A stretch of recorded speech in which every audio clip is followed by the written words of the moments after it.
that sound. I loved that one. It's almost like there's a bit brush that has an envelope on it that's coming in. Yep. It's getting more and more degraded. That's if I remember right, that's an F-18 Hornet flying over that was like processed in time stretch. So really, this is all about capturing the wildest sounds in the wild, the world around us, and taking them and doing as many interesting manipulations as you can to just get results that sound like nothing else.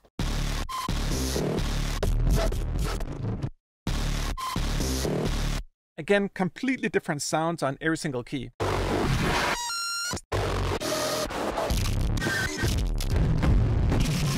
Brutal, brutal sound. I love that sound.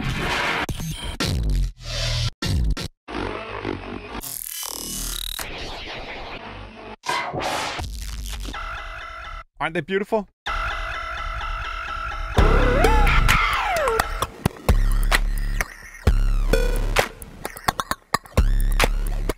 Hi there, I'm Troels, and welcome to yet another edition in Soundpaint. In this video here, we're going to go on a deep, crazy venture into the wildest library that I've ever created. A couple of years ago, I got the idea of creating a library called Beautiful Noises for Soundpaint, which you may be aware of. Beautiful Noises was the idea of taking all the things that are not musical, but that are still beautiful to me. It can be the sound of traveling to different countries. I always feel different countries have different sort of, I don't know, textual vibes in terms of the sound. Animals, rainforest, frogs, fireworks, anything you can imagine that is outside the realm of normal music. For me, the whole journey of Soundpaint is really to explore what's next. Where haven't we been before? Beautiful Noises really brought me to that place where I was like, I can take like a group of Belgian nuns doing their night prayers and morph them through a basantar and get an instrument, a bass that can talk, which I've never heard before. Beautiful things like that. Or frogs from Thailand that has a very sort of pitchy kind of vibe. And when you play a lot of them, you create these beautiful cascading glissandos of frog sounds. So there's so much you can weave out of these natural sounds. Now, the concept of wild noises is a continuation of where we began with beautiful noises. But this time around, the premise is not necessarily what's beautiful, but what's wild. So over the last couple of years, I've been collecting all these different kind of sounds. For example, I was at a drag car racing show and one of the engines blew up and you can hear the audience like freak out when that happened. It can be screaming people at parties, people just losing their minds. Imagine just the wildest sounds that you normally hear. For example, I heard this specific sound that I was so lucky to capture of a motorcycle like soloing through a tunnel and just get that and the whole tunnel started to resonate and become an instrument on its own. This is wild noises. It's unpredictable. You'll see that every single key has a completely new sound on it. Sometimes they're related, sometimes they're not. We have certain categories of instruments that I'll take you through as well, like basses and atmospheres and rhythmic sort of things. But this library is really uncontrollable, and the whole idea about it is to be surprised and always sort of push things in a new way we haven't been before. So the best way to describe this library is not to talk about it. So let me bring you into the door. I made a strange demo with this strange library just to sort of let myself be free. I love doing this as a compositional exercise where I just let my mind go and let the library seduce me. So this time around, it was like, wild noises, what do you got? Let's go. And that's what happens. So we'll go into the door and then we're gonna come back in here. And because Shimmy programmed the entire library, I thought it could be super fun for me to not ever having played Shimmy's patches and record that like first take. So we're gonna be in here after I show my DAW demo, which is my own patches, and then just explore what wild noises can do together and just have wild fun with this wild library. I guess it comes back to that whole notion of like, you know, what makes an instrument? What is an instrument? When is it proper music? When is it not? Well, let's find out, or at least venture into the twilight zone of those two worlds. See what's in there.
style of music is this? I don't know, and maybe I don't even need to know. Maybe the whole premise here is just to explore wildly into these new domains of sounds. Now, you probably noticed here at the beginning that it started with a sort of percussive kind of groove-like. That's normally how I approach these things, to just get some kind of structure in all these sounds. You'll notice in our parts directory here that we do have certain classifications of overall sound banks. For example, atmospheres, basses, megahorns, miscellaneous, percussion, risers, and vocals. And each of these coming in two different categories. There are loop ones, and these are very rude, broken kind of loops. They're destructive. They're not like super polished. They're not designed to be super polished. They're actually designed to be kind of broken and mechanical in their way. And then we also have single shot variations here that are not the loop categories. But within each of these parts, you have unique samples per key. And the best way to describe these parts here is that they're more like families of sounds. When we had this madness in front of us, all these different sounds, we had to sort of try to figure out how to classify them in different ways. So for example, in our percussive category here, all the sounds, even though they're vastly different and they can come from machines or from nature or from humans, they all have a sort of percussive quality to them. So if I play every single key now,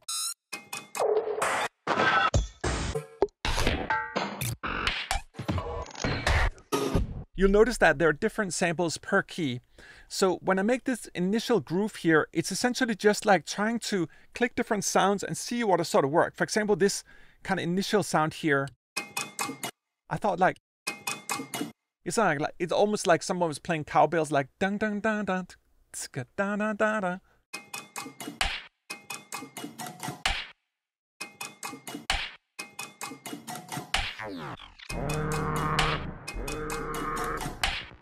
And you can hear I made some snare sounds out of some other sounds.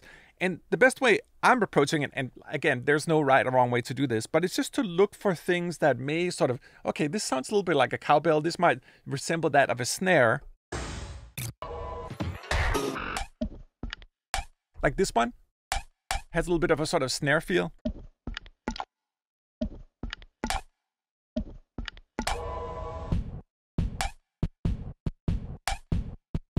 A little more of a bass drum down there. But again, these are completely unrelated sounds coming from a variety of different sources. So use them as your own sort of sonic Lego. There's no right or wrong here.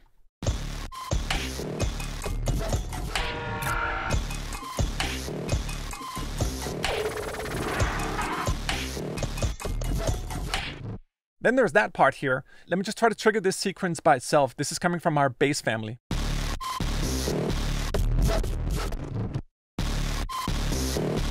Again, completely different sounds on every single key. Is this a bass sound? I don't know how that snuck in there, but that's what I'm talking about. You will be surprised.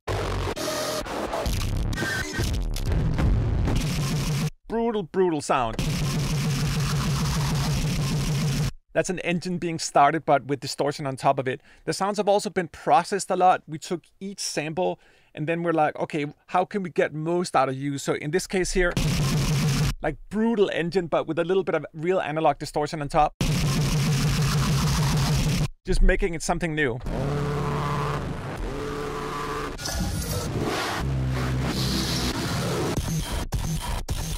Really brutal, beautiful sounds. And it's not like the whole library is distorted. I might have added a little bit of distortion to this one. Let me turn it off here.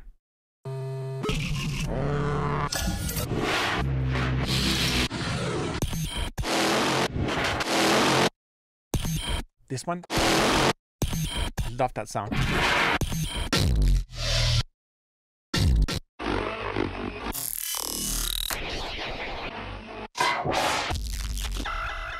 Aren't they beautiful?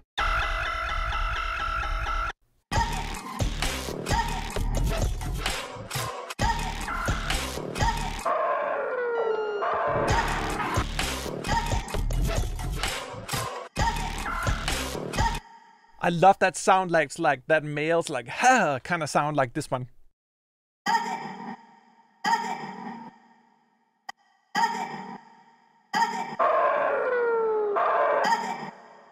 So this is a human, and then it's a howling wolf, and the microphone being a little too close, so it almost like burns into the mic a little bit. I'm using that sound a little bit later on as well. But these for me had a very distinctive sound, and for me the premise of Wild is that It's more than our normal kind of polite instruments. These are a little bit extra. So for trailers, for things where you really need to stand out in your sound picture and try something radically different, that's where these kind of sounds really shine. That howling wolf.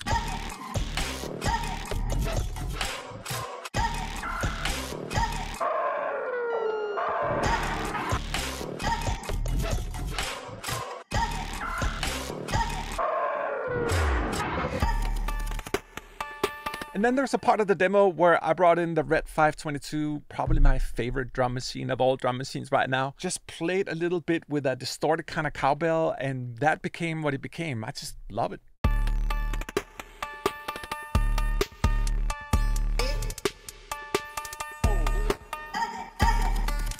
And you can hear some of those voices coming in again here. Let me just isolate them here. Just small sounds that are there to sort of accentuate the mix.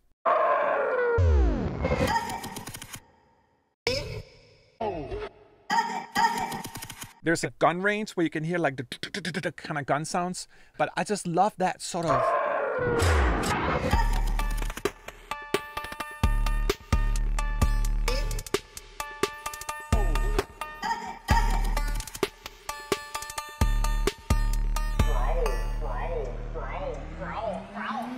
And then there's this part here where it just goes like wild, wild, wild, wild, wild.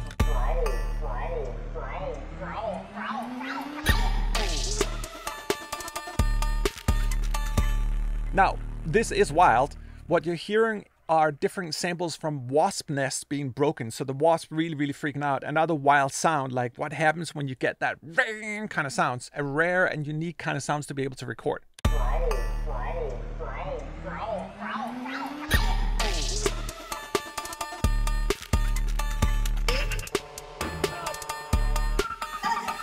Let me just trigger them without the groove.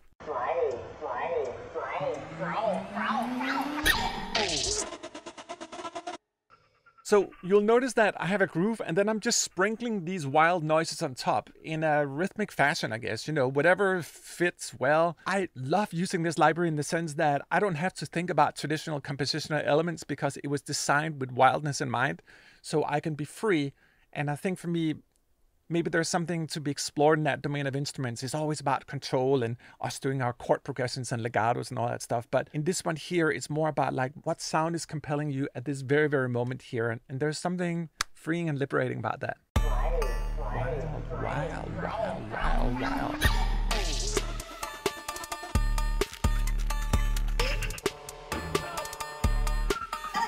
Now, before we move on to the demo, let me just, in all fairness, show the wasp nest. I really love this sound. It is so full of evil, waspy kind of energy.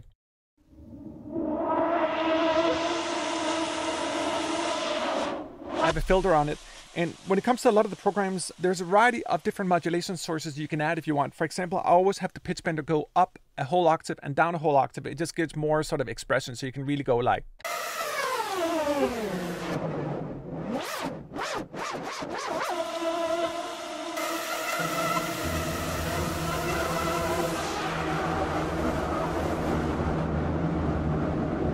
Let's try the deep wasp nest.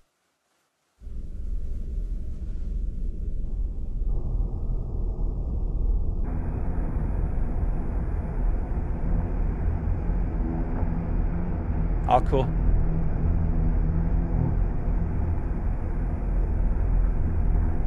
Oh, that is sweet. A little bit of distortion. Just a little bit. It's too much.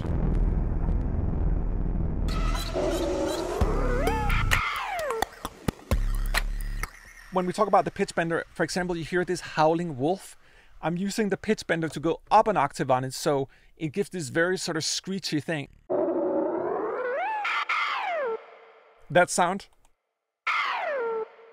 And then there's a strange part where it sort of becomes like In the Air Tonight by Phil Collins. I don't know why I keep referring that in virtually all my demos. Just something so fundamental, songwriting, brilliant about it. Using a pad from our J8X library here, the classic star pad, and then combining it with another bass sound as well from the J8X as well. Just a sweet combo, really one of our finest synth libraries.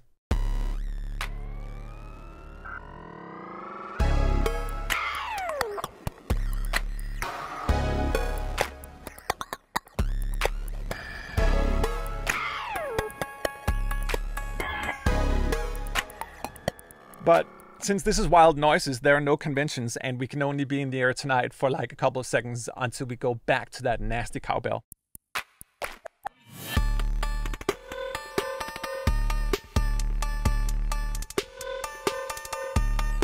And I love there's an alarm sound behind it that is pulsing a little bit.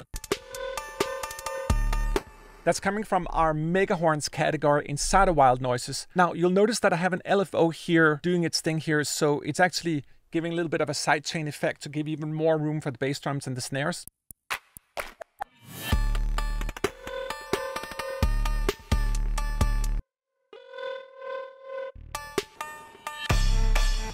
If you ever want to build a quick sidechain inside of Soundpaint, you can always go up on the volume here and then just say LFO. Set the given note rate here to however you want it to pulse, and now we have this sort of counter motion to the bass drum.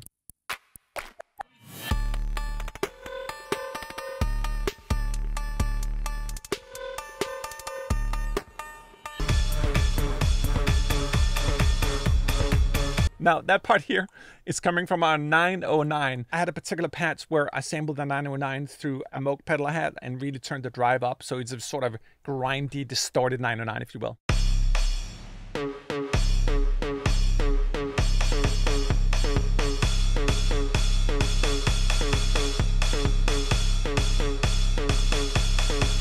Something like that. And then it turns into this almost like reggae kind of style, also still using the 909.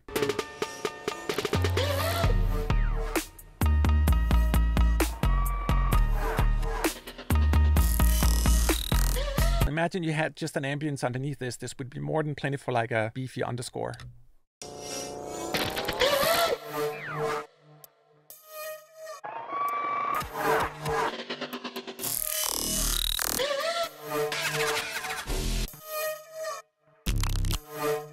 Are we borderlining our sonic xenophobia? I don't know. But for me, it's such a good exercise in breaking up my sort of conventions of what I think music should be, breaking up my ear a little bit as well, thinking wider, sonically expansive. And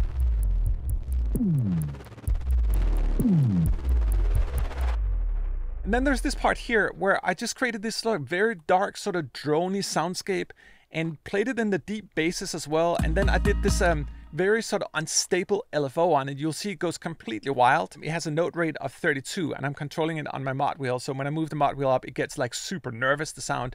And then I'm playing it in deep, deep basses. And again, this is just a completely sort of random experiment on my behalf, but just to try something new. And then I get musically impatient again, and all of a sudden we find ourselves inside of this sort of more cool hybrid soundtracky underscore.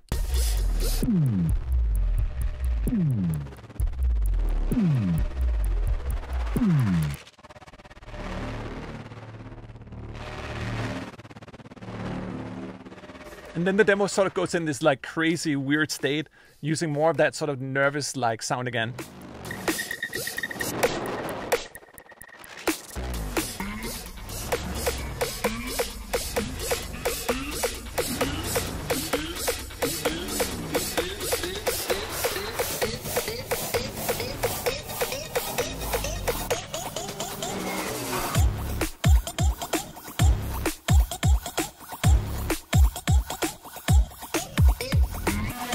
I'm giggling a little bit because this is a good example of just taking one sound and then just sort of staying with it. And I was like, there's something about this sound here that is piercing and annoying maybe, but it's good for sort of a lead kind of sound, this one here.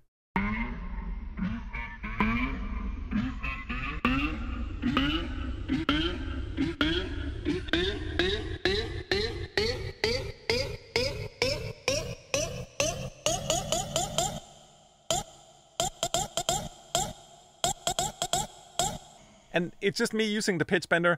And again, no rules at all. I just set it this way. And most of the programs do have an octave up and down on the pitch bender when I create them. Just I like to have that sort of crazy control. And take one sound like this and stick it in a groove and something. And all of a sudden you got something like, I don't know what this is.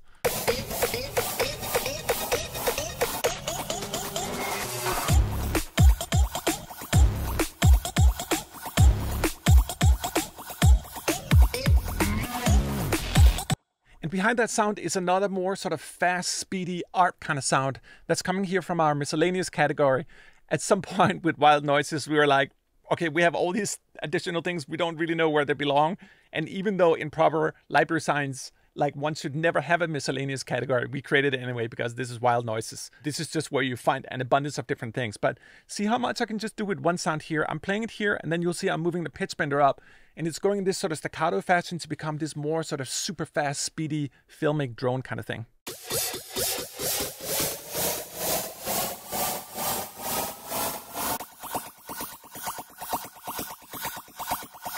And again, notice up here on the LFO that it has that tempo sync feature here. You can always do this, just right click here, set add LFO, and then set the note rate here, and then automatically things are gonna start swinging to whatever note rate that you want. I just love the sound here in context to the rest of it.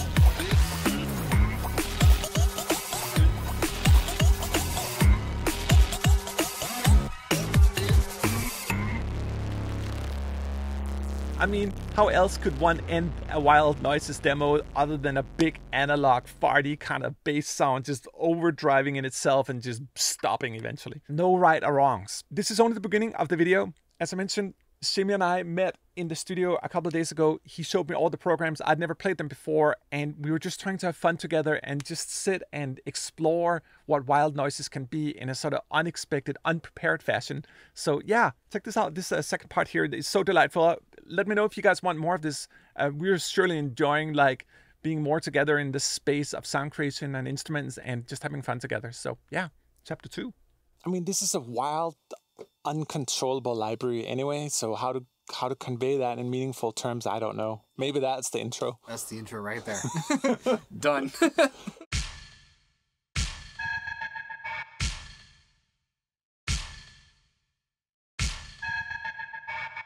Oh, I see.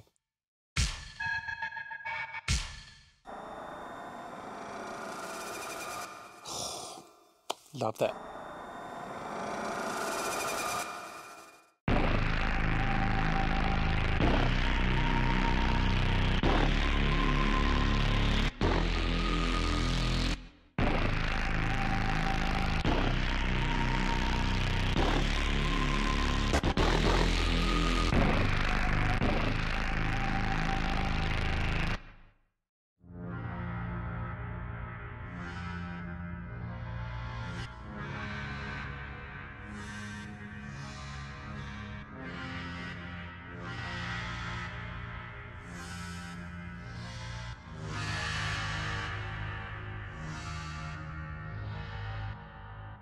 You know, as we're going through these, it's very cool that this is all coming from the same library, because these are such different vibes. So you know? different. So you could really, I mean, this is one of those where you can just take it in any direction you want.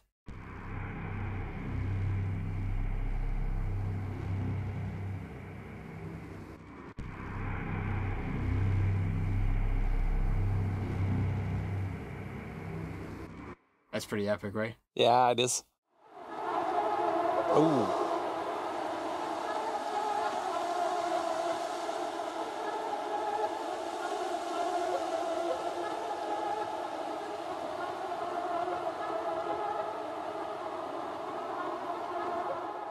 Called that one rain chatter, but that's more like bees, right? Doesn't it sound? It is.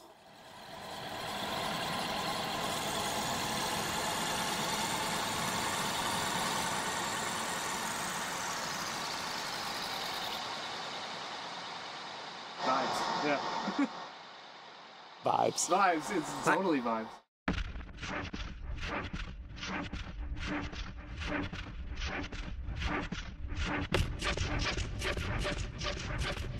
Ooh.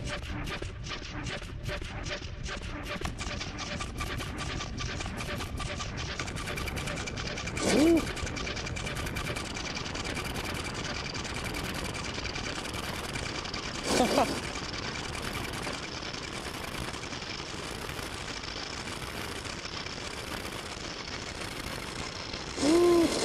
And that's how you turn a runner into a motor.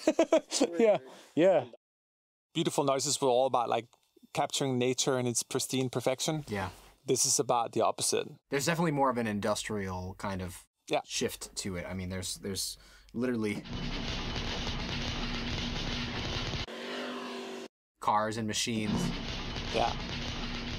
When we're done with all the recordings, we were like, let's try to use some principles of librarianship to divide them into meaningful categories. Right. Well, I was gonna ask about that because, like, for example, basses.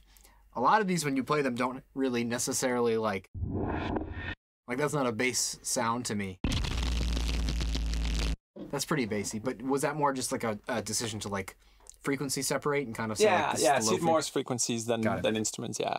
And I mean, if you notice with the loops as well, the loops are rough. Yeah. Like there's no pristine polish here at all. That's not the intention. It's like it needs to be wild and uncontrollable, you know? Yeah, it's not seamless, but that's I mean, to me that's cooler because you can, you know, pitch stretch and time stretch that and make it its own rhythm. Yeah. I mean, it's such good stuff.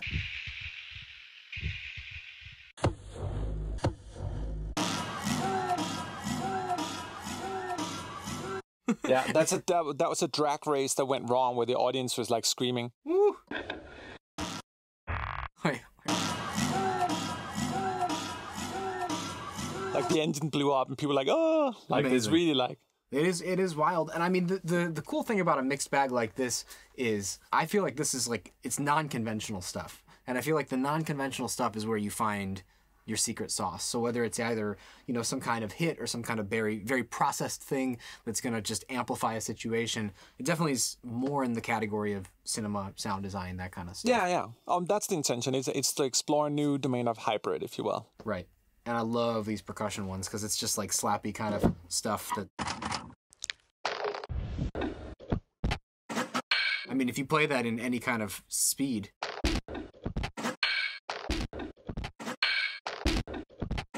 It reminds me of like those videos and projects where people specifically sample very weird sounds and then make percussive loops out of them. Yep. So to have a whole part like that is super useful. Yeah. And dare I add to that, like that Sophia, who sadly passed like last year, was really an inspiration for this library as well. Like that whole new movement about like, let's not be so conventional about what makes an instrument anymore. Let's use wild sounds completely, seemingly randomly together, though it's not. Yeah.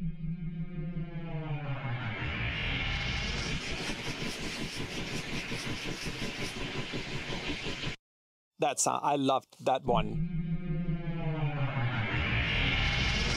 It's almost like there's a bit brush that has an envelope on it that's coming in. Yep. It's getting more and more degraded. That's if I remember right, that's an F-18 Hornet flying over that was like processed in time stretched.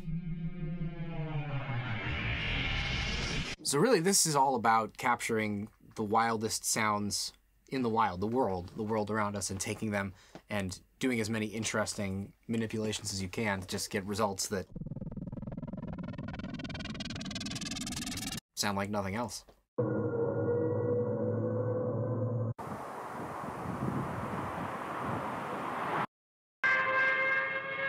That like that one? Yeah. And then if you do that looped.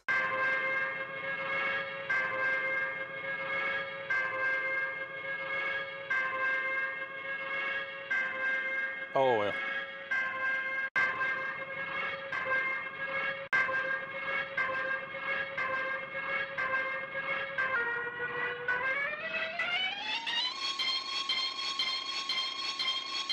You know, you can also turn it into like an alarm of some kind. Oh, yeah. Yeah, it has that alarm thing, yep. Very cool. Yeah, that sound we lived across this apartment complex that kept on having like the alarms go off for whatever reason. Yeah. That's the sound of that. I love that. That's so deeply personal. Very cool. Yeah, when you get woken up enough times, it gets deeply personal. I'm going to make money off of that. Yeah, exactly. Hey.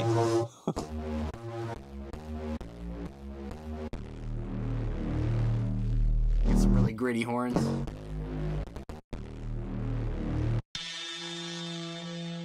And the cool thing about this is it's like you gave them just like that's one sound, but then all of these could be time and pitch stretched to be, you know, very, very cool.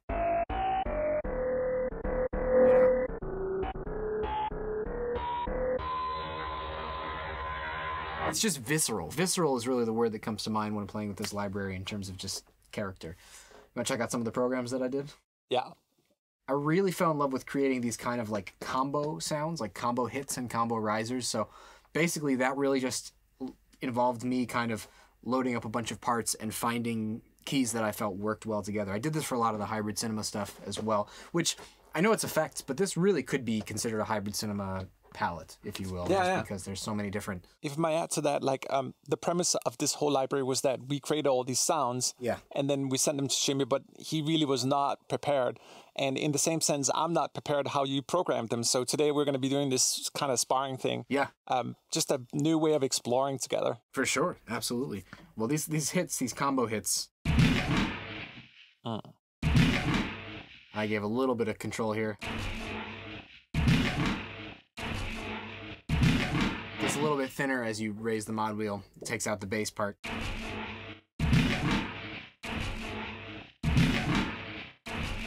Like that's a rhythm in and of itself. I mean, these parts are so rhythmic, especially when you start stacking them, messing with offset and the envelopes and stuff like that. That's another good one.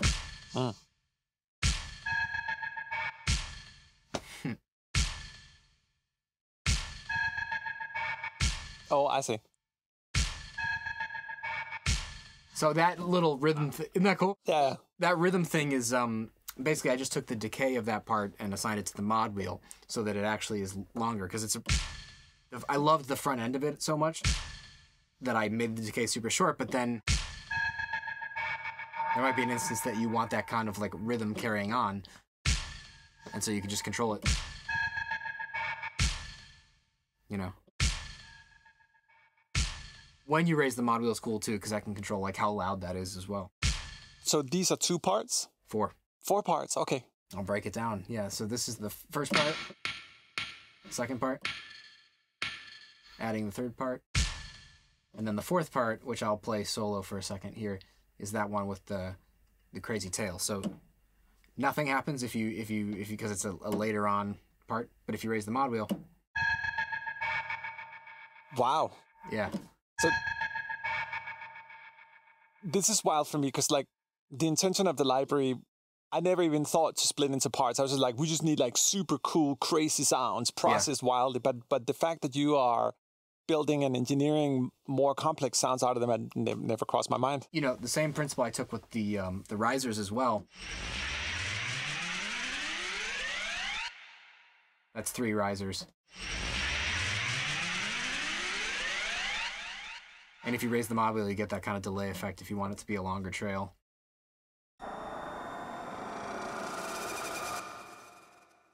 Love that. Combo I consider to be 3 or more. So if I'm using 3 or more parts, then I put that indicator on. You've been down the sonic Lego box. I have. You want to hear some basses? I'll give you some basses.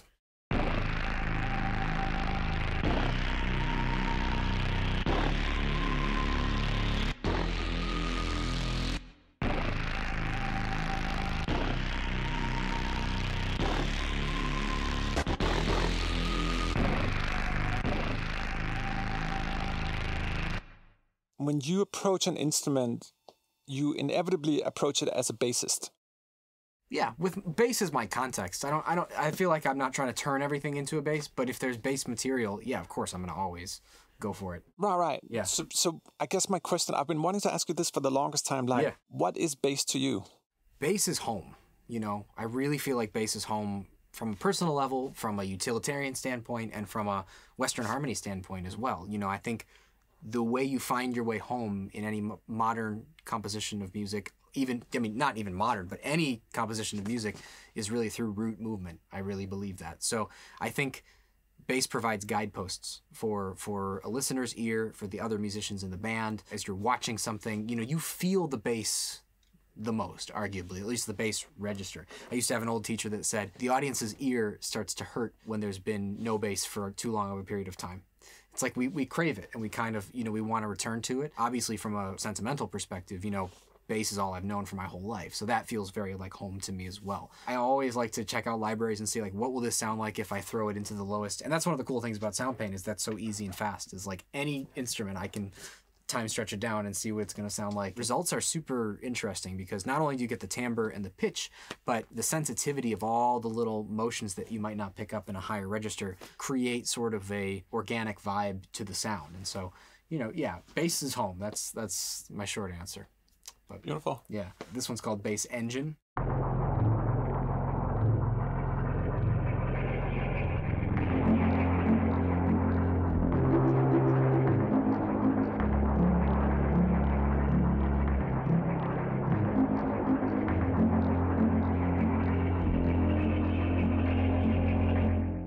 Very live. That's a great sound, man. Isn't that cool? Here's some light sound design. This is crickets.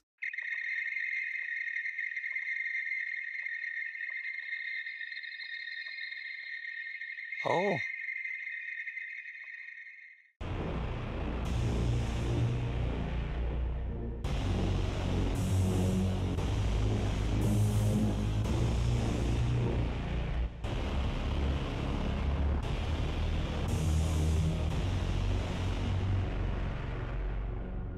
I call that one Dirty Braahm because it's Braahm-ish, you know. But it's dirty. Huh? It's dirty. It's dirty, exactly. Yeah. Dirty Brahms.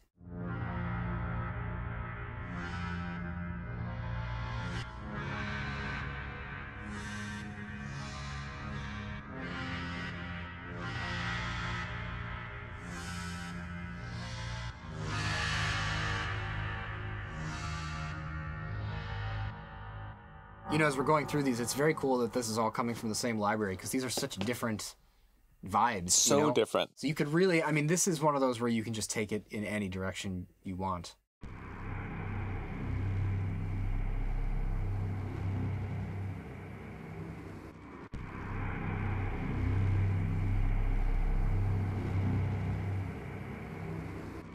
That's pretty epic, right? Yeah, it is.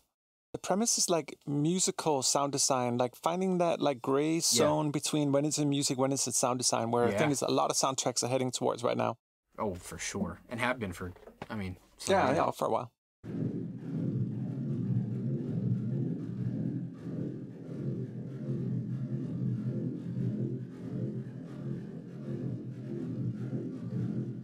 Something happened. I call that March to the Depths, yeah.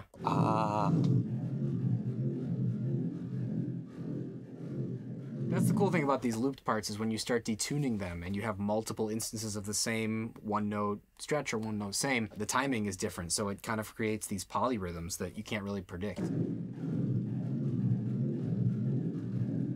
if you hold it long enough, it will come back around, which I think is cool. Oh, yes, of course. Yeah, yeah. That sounded like someone was just going down the dark cellar stairs in a castle to the like torturous dungeon. Exactly. We think the same. Totally different.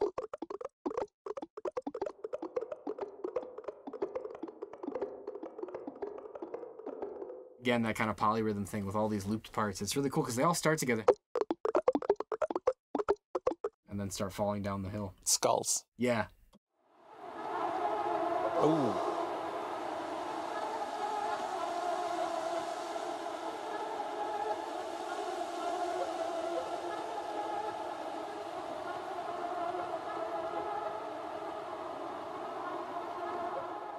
Called that one rain chatter, but that's more like bees, right? Doesn't it sound? It is.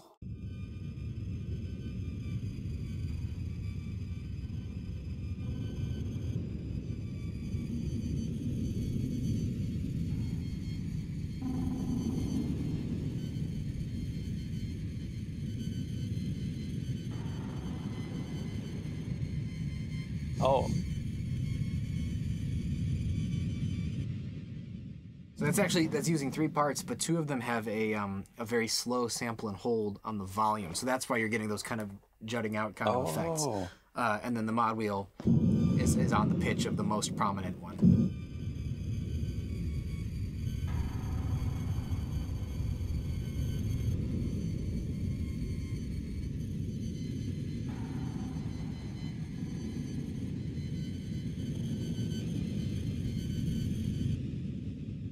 whole world. Beautiful programming. I love, I mean, it's like, you know, we haven't prepared any of this. No. So I'm like surprised how you're approaching this because it's so different than what it was sort of in my mind, which is more like single shot samples. I love how much you're getting out of them. I mean, a lot of these are just beautiful, sometimes disturbing ambient landscapes. Yeah. I did actually find that I was gravitating more towards, like, I'd say it's about 50-50 between like hard hitting stuff and like ambience stuff. Like let's see, here's one called Town Square Bells.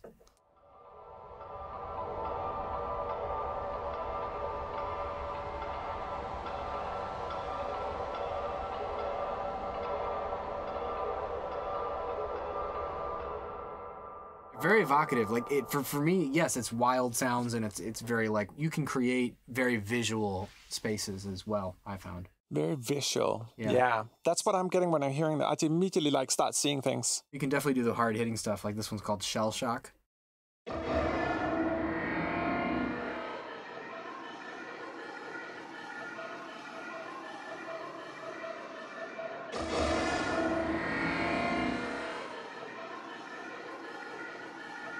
If you ask me like how to put words into that, like these sounds are almost indescribable. Yeah. I won't tell you the title of this one, but tell me what it makes you think of. Okay.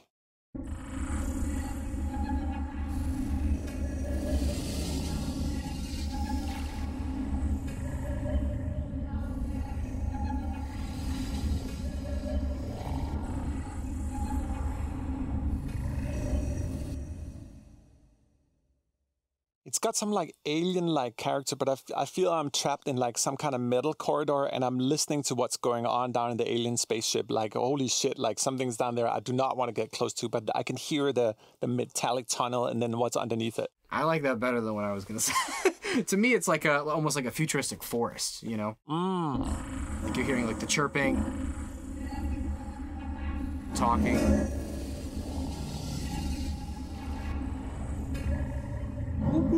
Yeah. Yeah, it's almost like some kind of robotic birds or something. Yeah, I love that title. Yeah. It's like called the tribal forest, but yeah. Okay, try that again. Hit me with another one. It's kind of interesting how we perceive it so differently. Yeah. All right, we'll try this one.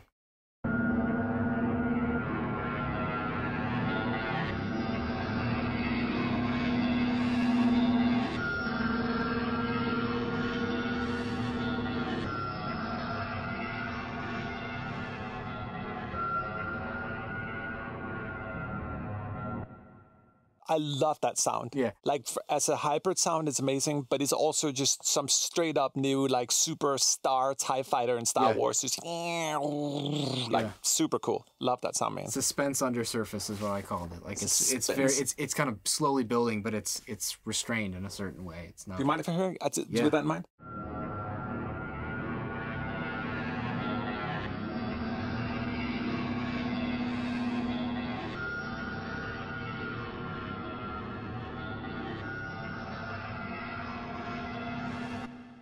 I hear a bass go underneath it. I like TIE Fighter actually. But yeah, you could definitely do a synth bass line over that. Lots of different layers. All right, we'll try one more. Hold on.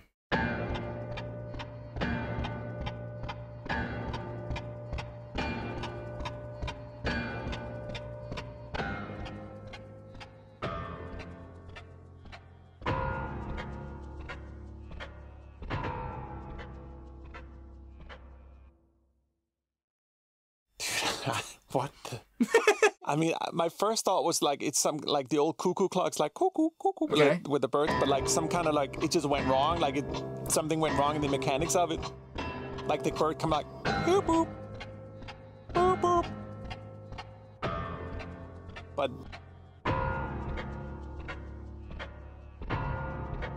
it's beautiful, man.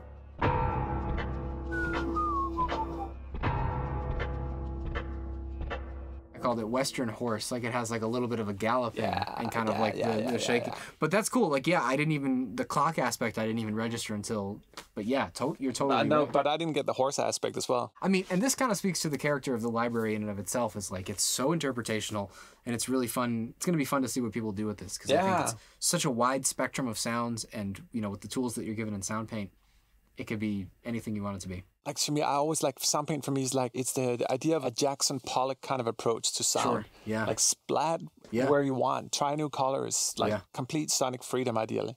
Oh, 100%.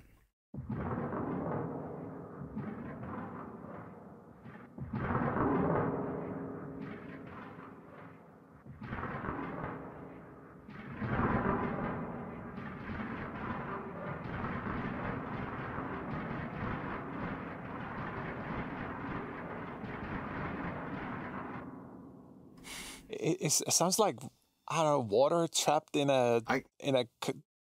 I called it Unrelenting Waves. I felt the same. It's like water in a drum, just kind of like being sloshed around. It's almost like the convolution reverb of a little container and then with water sounds to it. Yeah, it's splashing in itself in a tiny container. Yep. There you go. We locked up on one. Gears in motion. Yeah.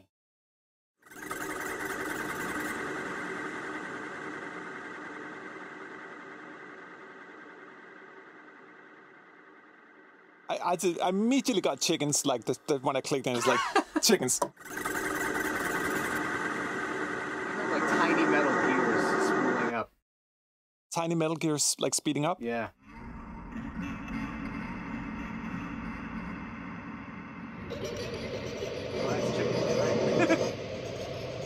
Oh, I get what you're saying.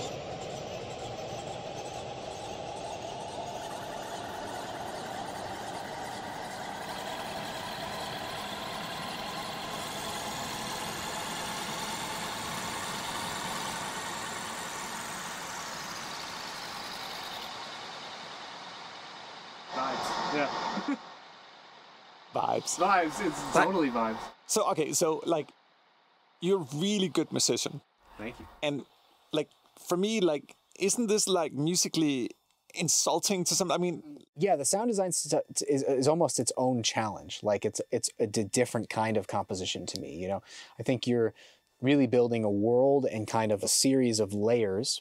Because musical composition... at its core is just a series of layers. Whether you think about harmony as a series of layers, or you think about how you structure your melodies or your pieces, or instrumentation, orchestration, it's layers. So for me, this is a different kind of layer composition. So sure, it may not be like transcribable, but no, that's just as musical and interesting and evokes emotion in the same way that any music would.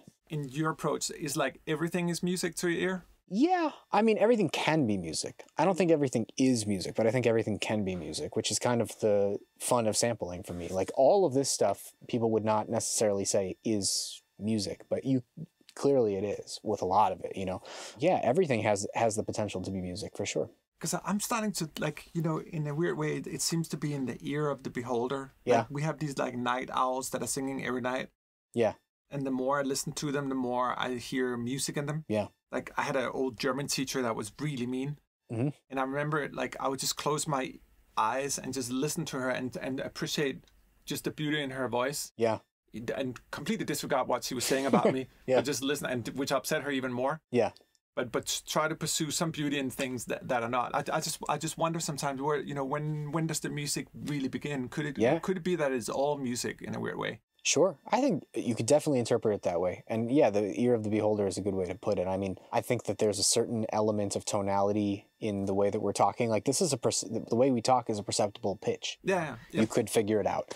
I don't know if you've ever seen those, like, harmonizer videos where people will put harmonies to people just talking. Yeah. But that's kind of, you know, speech is rhythm, speech is pitch. Yeah. And speech is rhythm, speech is pitch, like do do do do. Exactly. And think about how many pieces have been composed from inspirational sources, such as like people's specific voices or places or sounds. You know, I'm thinking about just like Copland and how he paints such beautiful, vivid pictures with his music. You know, those evoke imagery for me. So it goes both ways. Let's see which way this one goes then.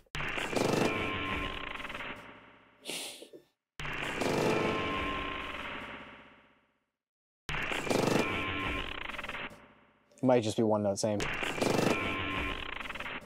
Some of them I was just like, that's it. I love that. Yeah. I mean, they're very like trailer-like. Right.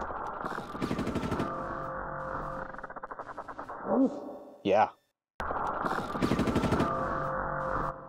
This one for me is like if I was doing a trailer and there's a portion where someone is like shooting with some futuristic gun. Yeah. Also that ending, like it just cuts. Yeah.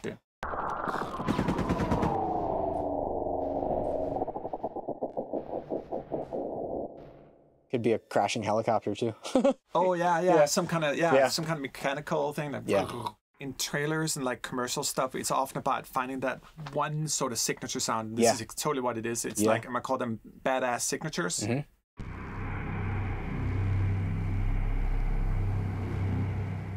There's just enough in there to like, this is it. If you paired that with slam, like one of the slams, or you know, like a really fat kick. Yeah. That's it. Yep. And put an arpeggiator on top, and you're going. Yep. Intense keys. Ooh. Kind of funky, right? Yes.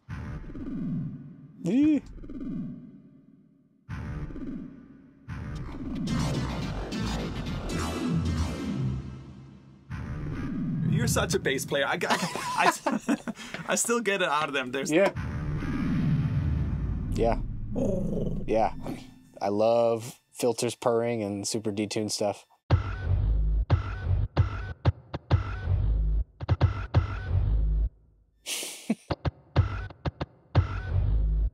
Yeah, I love that. Yeah. Wow. I think Mod Wheel has something on that. No?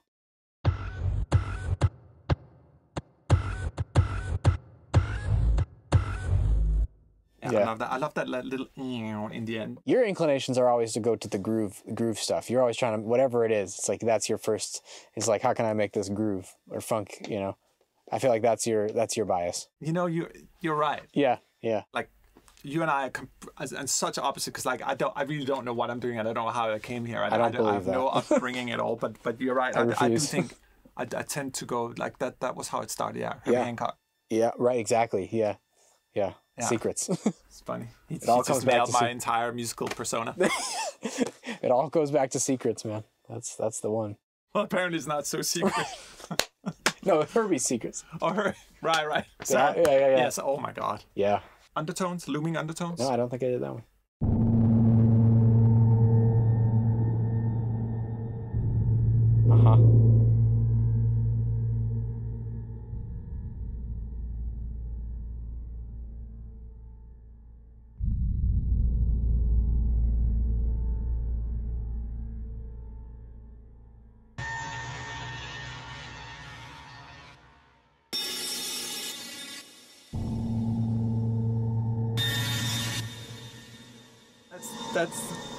This is what I talk about with this whole like kind of trailer thing. It's like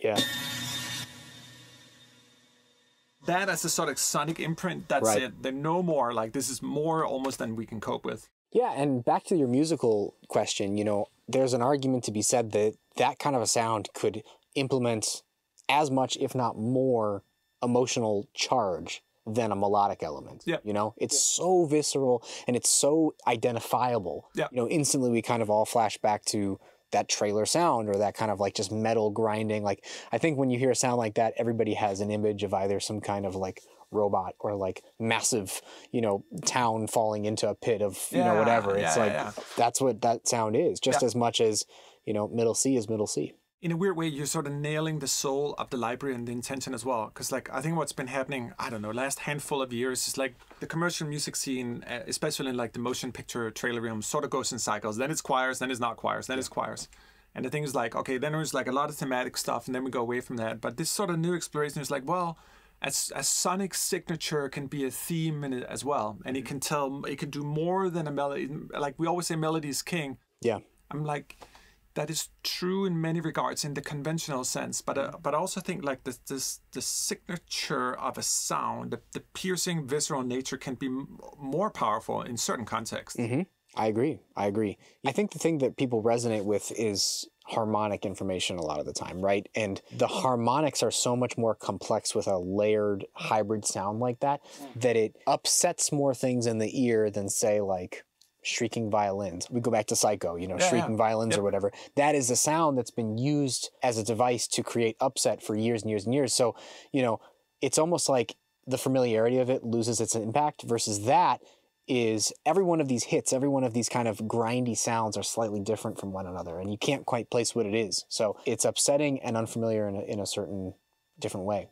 It's funny, like, as human beings, go back in time, strip us from our clothes and all our privilege and technology and all that. Like, we're out in the realm with raw animals, and we are not apex anymore. Mm-hmm. And the sound of a roaring animal, it's far more, like, destructive than any music could probably ever be to the ear. Like, holy shit, it's going down. I'm going to get eaten. Yeah. And I think that's still within us, probably, as we... Primal responses. Yeah. And music is sort of the luxury version of that. Yeah.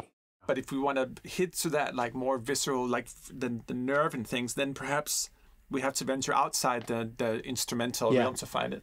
Yeah, I agree. Totally agree. Monster kick. Okay, this one is playable.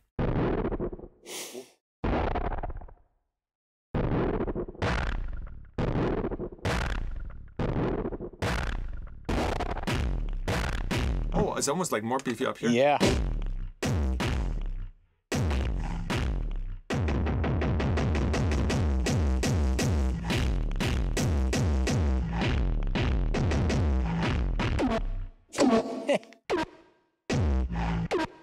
That's it. That's absolutely it.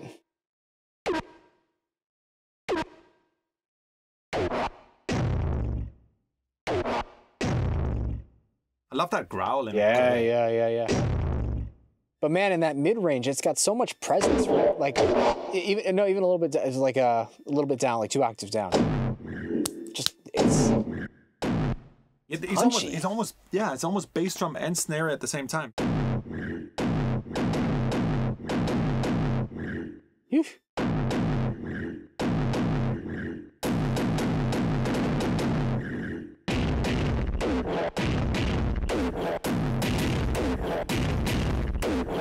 Almost has like a human beatbox kind of thing to it. Yeah, right. It's very. I mean, man, I think about everything in terms of the human voice and the mouth, and it's just that's where it's all. We're all just trying to sing, right? I love you saying that. You know, for me, like I always listen for the voice. Like if it's actually speaking to me physically, like then I have a dream. Like one day of like. This is sort of a prototype of all that, but like if you could make a synthesizer that could use the human voice as its oscillator and have the same shape, tonal capacities that you and I have talking, how much could we make out of that? It would be the ultimate synthesizer. Right, yeah. I mean, the vocoder kind of does that a little bit, but that's more using the human voice as a resonator for the synth. Yeah. But the other way around could be very cool. Yeah. Yeah, I know. Because there's the tonal aspects, but then there's all like, as you and I talk, granted there's tonal components to it, but there's also a lot of other kind of things. Running around.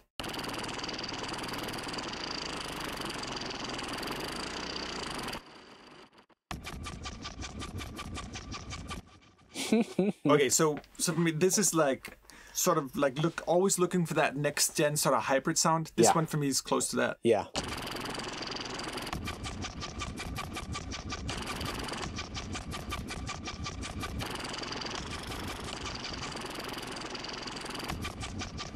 And I know that's not, it doesn't sound like running, but my shorthand for that kind of a sound is a runner. Like I feel like you just set it in motion and it goes and it carries.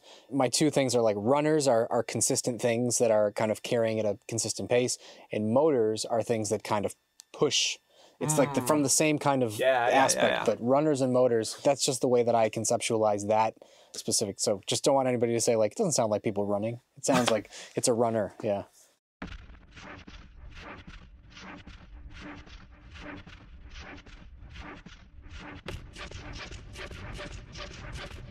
Woo.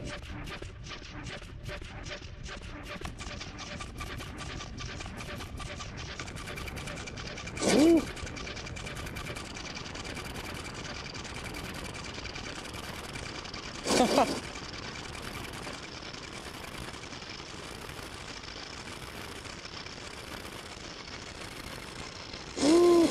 And that's how you turn a runner into a motor. Yeah. I love that, man. Shimmer Me. Shower and shimmer. Shimmy, shimmer. Yeah.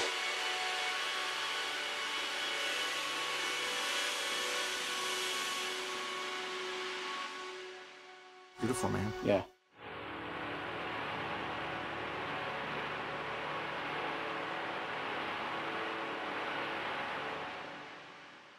This one is so beautiful because there's so much noise, which is kind of, but underneath it there's like a chord. There's a chord in there. like, yeah.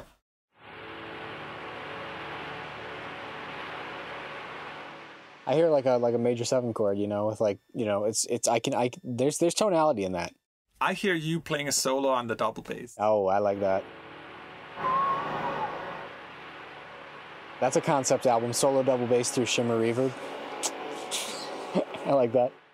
You have your own musical Bible that you've written for yourself, you know, which is just as valid as anybody else's, you know, of any level of experience or whatever, because it's like, these are your things. This is your palette. This is your sound painting, you know, and that's your palette of colors that you've built over the years, which is just as valid. You know, it's just a different way of getting it. I feel like your knowledge comes from just heavy rotation and experience, which is all that really I feel like good music education should be. You know, we talk a lot about how you really can't learn the craft of jazz and you can't learn the craft of improvisation in any other way other than just listening to lots and lots of people do it very well. And so you get into the theory side of it and all that stuff. That's just a way to understand it on a deeper level. But the actual resonating with the material and being able to build your own palette comes from just repetition and time, which you've done. So I push back every time you say that you're not whatever. It's the time has spoken for itself. Right. Right. For me, it's not that I'm completely incompetent, but it's almost forcefully putting myself in this sort of beginner's mind, which is something I learned from a great friend of mine who's really, really good player. Mm-hmm. I know with Thomas Newman and those guys, they often use the first take because there's an innocence in there, mm-hmm. even if it's imperfect and all that stuff. And I think it's so beautiful to retain that childlike approach, you know? Every once in a while, I'll come across a recording of myself from like grade school or high school. It would never fly in a professional world, obviously, right? But there is always something that I hear and I'm like, ooh, that was kind of cool. You know, and it's, I think professionalism and just like forming an artistic voice is a little bit of a hill, right? Yeah. You start down here, everything is unknown and it's just a free whatever. You learn more. There's definitely a climax where I feel like you're all brain, at least for me. And then it's about sliding down that same hill with the knowledge that you've gained, but trying to preserve that childlike approach to what you're doing and trying to kind of get back to that through a different lens. Through a more educated lens, which is the cool part. The interesting thing that you have kind of grown with the world of sampling, honestly, since really its inception, I feel like, or from a very early on point. And so you've seen not only the market, but also just the utilization of samples change so drastically that I feel like your knowledge base when it comes to samples and the utilization of samples and what you can do with them is as big, if not bigger than anybody else's that I could possibly imagine. And you are taking this kind of childlike approach to that knowledge. And that is Soundpaint to me. Yeah. Yep. Yeah. That's very kind, man. Thank you. No, I believe it. It is. And then also like just in my own case, like being allergic to my own arrogance. Because like once you start locking down, oh, it has to be this way, or this is finer art and all that, even though I will make that argument in certain cases of music still. Yeah. It's actually interesting because like this is not entirely just a hippie conversation about like being totally open and all that stuff. You also needs to learn to dissect what is what. Yeah. But for something like this here, to be able to take noise and tonal stuff and make something beautiful out of it, I think is like, that's the art form. In music about tension and release in music, maybe it's the same for instruments. The premise of the instrument is the same. Yeah, I agree. Or for even down to the sound level, like you need a little bit of both. Yeah. Synth Drive, I mean, home.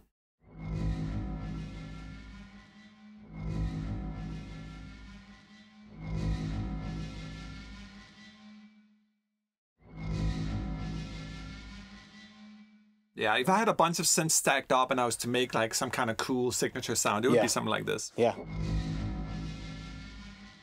I love that little like high-pitched kind of fireworks sound at the beginning. Yeah. And I hear that as like a third resolving to like the 9. Right? Oh, you hear it that way. Yeah. That's the tension and release for me from a technical perspective. I don't know what it is, but I want to play something like 90s house music. And you didn't even know what it was going to sound like. No, but it said vocal hit. I was like... Yeah.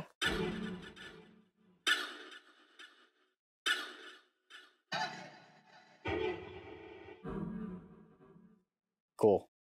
Whine Stutter.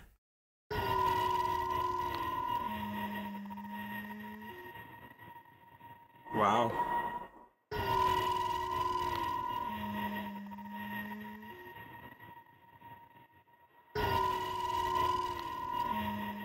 What is that? There's something I have no idea. Right? Oh, dogs. Yeah.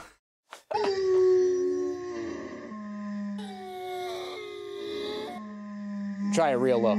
It'll come. It'll come.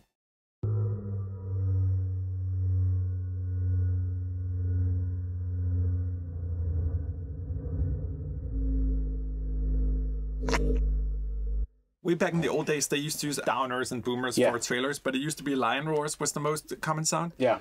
There really is some... Huh. Oh. Like when it goes down.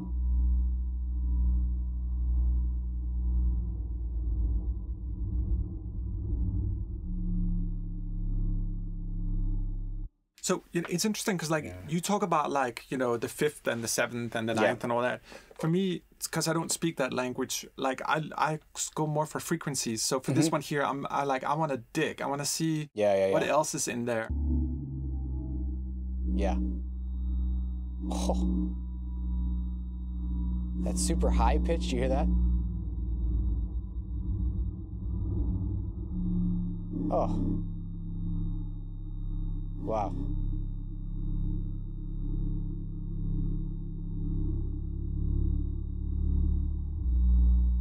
Oh, dude. That's magic. Whistle grid riser. Last one.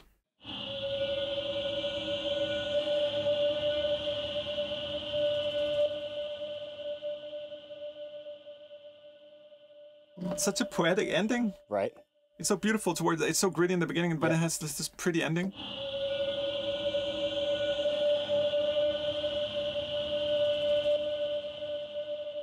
Yeah.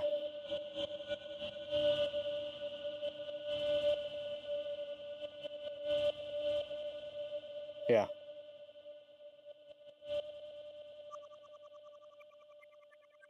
Ooh. There you go. Wow. It's like a pan flute. Wow. That's great. We've reached the end. I think so. But I'm gonna be, it's, I mean, it's, you can take this in any direction you want to go. I mean, that is a fraction of what you're capable of doing with all the tools that you have in Soundpaint. So looking forward to see what you all do as well. And thank you. Oh, thank you. Thank you, man, for exploring these wild noises. They're definitely wild. That's for sure.